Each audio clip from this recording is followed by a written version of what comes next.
We are now joined by Paolo Romero, senior reporter of the PhilStar's. Paolo, thank you for joining us on The Big Story. Paolo, we saw a report noting discrepancies in blotters at the barangay and the police station. Have police reconciled or explained these discrepancies?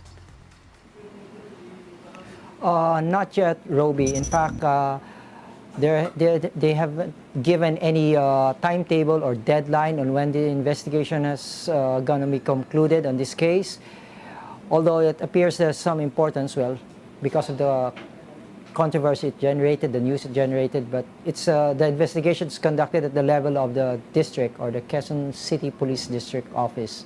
That's how that's the level of attention they're giving, but again, there are no details as to when the investigation will be concluded. Roby?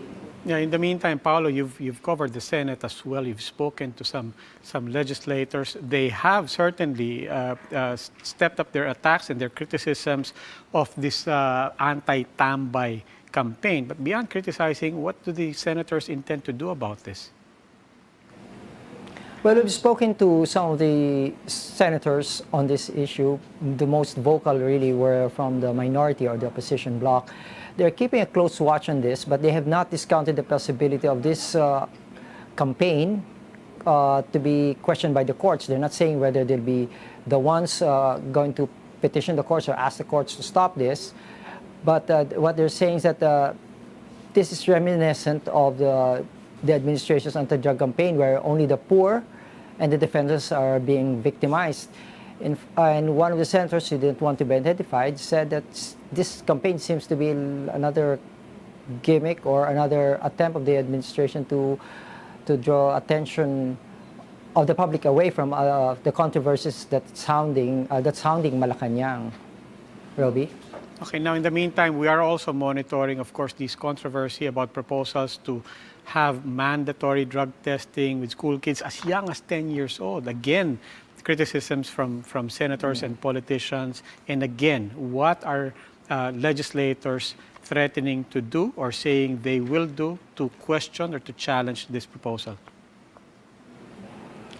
Well, Senator Panfilo Lacson, the chairman of the Senate Committee on Public Order and Dangerous Drugs, cited a Supreme Court ruling which upheld a particular paragraph of Section 36 of the Dangerous Drugs Act, paragraph C, which allows drug testing of students and employees of government and the private sector.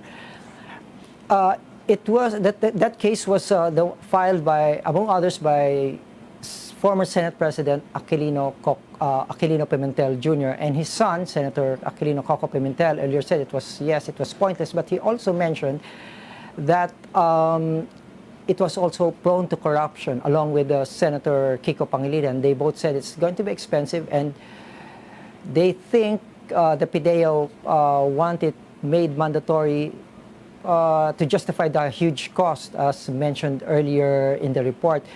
But on what they're going to do, they're still silent on that, but they are keeping close watch on how the PDEA is going to do it. This afternoon, Senate President Vicente Soto was there, and he said he would try to talk to the PDEA to change somehow its proposals to make it more acceptable to the law. And according to Soto, he was able to convince PDEA to maybe increase the minimum age where they want to conduct the tests, maybe from grade 6 and up. But he said he will still see how exactly PDEA will implement this plan of theirs. Roby? Okay, that's Paolo Romero, senior reporter of the PhilStar's, joining us from the newsroom in Manila.